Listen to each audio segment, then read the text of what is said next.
तो guys finally secret invasion का trailer आ ही गया, जिसका आप सभी फैंस और मैं वेट कर रहे थे। तो इस ट्रेलर का ब्रेकडाउन करने से पहले मैं आपको बता दूं कि इसमें ज्यादा कुछ नया नहीं बताया है, सिर्फ फर्स्ट ट्रेलर में से कुछ पार्ट्स को एक्सटेंड किया गया है और ट्रेलर देख के हमें ये भी नहीं पता चल रहा है कि स्टोरी क्या होगी। और ये ट्रेलर का मूड डार्क है, कोई फालतू के कॉमेडी सीन्स नहीं है, पॉइंट टू पॉइंट बात होगी। और ये रिलीज होगा 21 जून 2023 को डिज्नी प्लस हॉटस्टार पे। और मुझे लग रहा है कि इसके हर एपिसोड के एंड में हमें एक क्लिफ हैंगर पर छोड़ दिया जाएगा और एंड में जाके एक बहुत बड़ा ट्विस्ट देखने मिलेगा। तो चलिए बिना ज्यादा वक्त गवाए ट्रेलर का ब्रेक डाउन करते हैं। तो जैसे कि आपको पता है कि ये सीरीज एस्पिनॉच थ्रिलर होगी और इस सीरीज में पूरा फोकस निक फ्यूरी और स्क्रल्स पे होगा। तो इस ट्रेलर में बहुत सारी नई बातें हैं जिसका ब्रेकडाउन हम करेंगे। तो निक फ्यूरी और squirrels Spiderman far from home से दोस्त है। उनकी दोस्ती इतनी खास है कि निक फ्यूरी उस स्क्रल को अपने फॉर्म में भी ट्रांसफॉर्म होने देता है और तो और स्पाइडरमैन को हेल्प भी उसी ने की थी। तो ट्रेलर की शुरुआत कुछ ऐसी होती है कि निक फ्यूरी कुछ समय से गायब रहता है, वो अर्थ से दूर कहीं पे स्पेस में रहता है और अब वो वापस आ चुका है। और हम देखते हैं कि एक तेज रोशनी आती है जैसे कि किसी स्पेसशिप से कोई आ रहा हो और फिर हम उसे बात करते हुए सुनते हैं टेलोस के साथ, जो कि लीडर है स्क्रल्स का और निक फ्यूरी का सबसे बेस्ट फ्रेंड भी है। और टेलोस फ्यूरी से कहता है कि जब से तुम गए हो चीजें बद से बदतर हो गई है। और उसके अगले ही शॉट में हम एक आदमी को देखते हैं सिटी में बॉम्ब ब्लास्ट करते हुए और वो किसी को घूरता हुआ दिखाई दे रहा है। तो कुछ शॉट्स के बाद बॉम्ब ब्लास्ट होने के बाद हम मारिया हिल को देखते हैं। तो हो सकता है अगर मारिया हिल वहाँ पर है तो हो सकता है वहाँ पर निक फ्यूरी भी मौजूद हो और वो उसे ही घूर रहा हो। और जो बॉम्ब ब्लास्ट कर रहा है उसका नाम है किंग्सली बेन एडर और वो ग्रेविक का रोल प्ले कर रहे हैं और वो स्क्रल्स के नए लीडर है। तो ये सीरीज में हम स्क्रल्स का ही रेजिस्टेंस देखेंगे और वो स्क्रल्स सीक्रेटली इन्वेड करेंगे अर्थ को। तब टेलोस कहता है कि चीजें बद से बदतर हो गई है और उसके रिप्लाई में निक फ्यूरी कहता है कि तुम्हें क्या लगता है मैं वापस क्यों आया हूँ। और फिर अगले सीन में हमें एक नए कैरेक्टर से इंट्रोड्यूस करवाया जाता है जो कि है सोनिया फॉल्सवर्थ, जिसे प्ले कर रही है ओलिविया कोलमन। और उसके बारे में कई सारी डिटेल्स है जिसके बारे में हम जानते हैं। तो पहली डिटेल ये है कि वो ब्रिटिश इंटेलिजेंस सर्विस की सबसे हाईएस्ट रैंकिंग वाली ऑफिसर है और उसका पास्ट निक फ्यूरी से कनेक्टेड है। तो जैसे कि हमने ट्रेलर में देखा तो ये बताना मुश्किल है कि क्या वो निक फ्यूरी के साथ में है या फिर वो निक फ्यूरी के खिलाफ है। तो एक बात और, स्क्रल्स ने पूरी दुनिया पे तो कब्जा किया ही है, उसके साथ ही साथ कुछ बड़े गवर्नमेंट ऑर्गेनाइजेशंस में भी घुस गए हैं शेप शिफ्ट करके। तो अगली डिटेल उस कैरेक्टर की ये है कि वो कौन है। उसका एक बहुत बड़ा ईस्टर एग हमें captain America the first Avengers से मिलता है। तो ऐसा लगता है कि वो डिसेंडेंट है हाउलिन कमांडो की, captain America the first Avenger से। तो फिर अगले ही शॉट में हम देखते हैं कि वो निक को अपना पुराना दोस्त है करके कहती है और वो फ्यूरी के साथ ग्रेव की तरफ आगे बढ़ती है। तो अगर आप ध्यान से सुनोगे तो निक फ्यूरी कहता है कि ये पर्सनल है। तो ये बात मुझे कुछ हजम नहीं हुई। तो मुझे तो लग रहा है कि ये निक फ्यूरी नहीं है। अगर आपको विश्वास नहीं हो रहा तो लो सुन के देख लो एक बार आप खुद ही।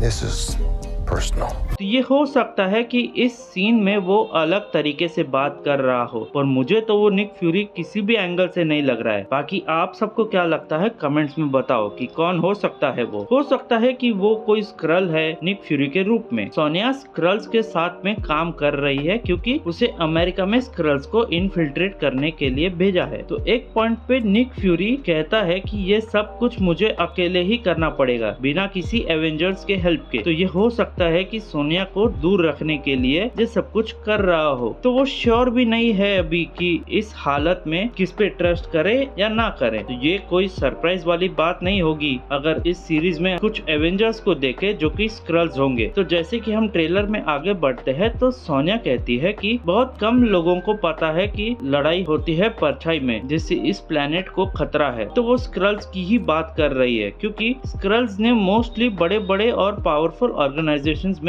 घुस के कब्जा कर लिया है। और फिर हम देखते हैं निक को टेलोस के साथ और हम मारिया हिल को भी देखते हैं और एवरेट रॉस को भी देख सकते हैं। कुछ बहुत ही बड़ी इन्वेस्टिगेशन चल रही होती है और फिर फाइनली हम एमिलिया क्लार्क को देखते हैं जो कि बेटी है टेलोस की, और वो इस वॉर सिचुएशन में फंस चुकी है और अपसेट है टेलोस और निक फ्यूरी से, और वो थोड़ी गुस्से में भी दिखाई देती है। तो हो सकता है वो इतने गुस्से में ना हो जितना ग्रेविक गुस्से में हो। तो हो सकता है कि वो अपने फादर टेलोस को और दूसरे स्क्रल्स को धोखा ना देना चाहती हो। तो दूसरी तरफ सारे स्क्रल्स निक फ्यूरी और टेलोस पर गुस्सा है क्योंकि निक फ्यूरी ने कैप्टन मार्वल में बहुत सारी चीजें प्रॉमिस की थी उन स्क्रल्स से कि वो उनके लिए घर ढूंढ के देगा जहाँ पर वो रह सके, और उसने उसका प्रॉमिस पूरा नहीं किया है और वो लोग अभी भी लोगों की परछाई में रह रहे हैं और बहुत स्ट्रगल करना पड़ रहा है। बात यहाँ तक आ पहुँची है कि अब उनको खाना भी चुरा के खाना पड़ रहा है और कभी कभी वो पकड़े जाते हैं तो उनको अपना वायलेंट नेचर और एग्रेसिवनेस दिखाना पड़ता है ताकि वो लोग सरवाइव कर पाए। तो ग्रेविक एग्रेसिव स्क्रल्स को लीड कर रहा है और सब कुछ छीन रहे लोगों के पास से, और हम देखते हैं कि टेलोस कॉन्फ्रंट कर रहा होता है ग्रेविक से, और तभी टेलोस ग्रेविक का कॉलर पकड़ता है और उसी वक्त ग्रेविक के पीछे बैठे हुए सारे स्क्रल्स शेप शिफ्ट करके ग्रेविक का रूप ले लेते हैं, और वो इसीलिए करते हैं क्योंकि वो टेलोस को दिखाना चाहते हैं कि देखो हम कितने सारे हैं और तुम अकेले हो। और ग्रेविक कहता है कि ये अब मेरी आर्मी है और अब हम सब इन ह्यूमंस से लड़ेंगे, और अगर कोई स्क्रल्स भी बीच में आया तो उससे भी लड़ेंगे हम। फिर अगले शॉट में हम एमिलिया क्लार्क के कैरेक्टर को देखते हैं किसी रूम में जाते हुए जहाँ पर बहुत सारे स्क्रल्स की डेड बॉडी होती है, और तभी सोनिया निक फ्यूरी से पूछती है कि क्या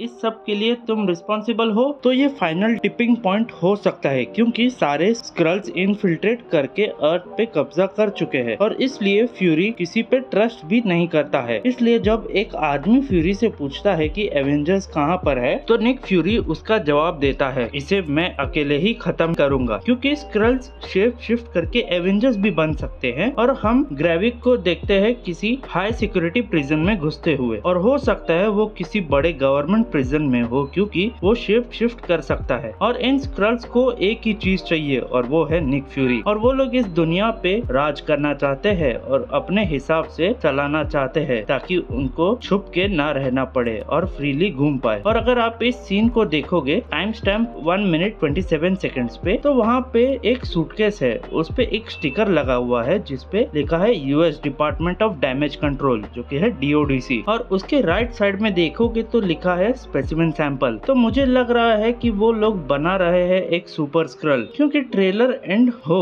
उससे पहले एक शॉट है उसमें ग्रेविक के पास पावर्स है जिससे वो अपने हाथ लंबे करता है जैसे ग्रूट ने किए थे एवेंजर्स इन्फिनिटी वॉर में। तो ये पॉसिबली कुछ एक्सपेरिमेंट के वजह से ही हुआ है। तो दूसरा रीजन जिसके लिए वो निक फ्यूरी को चाहते हैं वो हम देखते हैं निक फ्यूरी को जेम्स रोड्स यानी के वॉर मशीन से मिलते हुए। तो जेम्स रोड्स अभी हाईली मिलिट्री में इन्वॉल्व है, तो ये बात तो साफ है कि वो इसमें पॉलिटिकल फिगर रहेगा और इम्पोर्टेंट भी होगा। और वो निक से कहता है एंड में कि तुम दुनिया के मोस्ट वांटेड लिस्ट में हो अभी। हाँ, पर निक फ्यूरी ने अभी तक कुछ कांड किए तो नहीं है, पर हो सकता है किसी स्क्रल ने उसका रूप लेकर कुछ कांड किए हो और सभी को लग रहा हो कि ये सारे कांड निक ने किए हो। तो हो सकता है यहाँ पर स्क्रल्स का कुछ ऐसा प्लान हो कि हर जगह पर कांड करके शेप शिफ्ट हो जाओ, निक फ्यूरी का रूप ले लो और सभी को लगेगा कि ये सब निक फ्यूरी कर रहा है। तो यही है सीक्रेट इन्वेजन। तो अब आप लोग बताओ कि आपको इस ट्रेलर में क्या पसंद आया और क्या पसंद नहीं आया। अब तो मैं इस सीरीज को देखने के लिए वेट नहीं कर पाऊंगा क्योंकि ये सीरीज एकदम बवाल होने वाली है। तो ये सीरीज रिलीज होगी 21 जून 2023 को। हर वीक में एक एपिसोड आएगा, तो 6 एपिसोड्स होंगे, तो इसका ब्रेकडाउन करने में भी मजा आएगा। तो उस मजे को अगर आप मिस नहीं करना चाहते हो तो चैनल को सब्सक्राइब करो और उस बेल आइकन को प्रेस करो ताकि कोई भी न्यू वीडियो आए तो आप उसे मिस ना करो। तो मिलते हैं अगले वीडियो में, तब तक के लिए टाटा बाय बाय।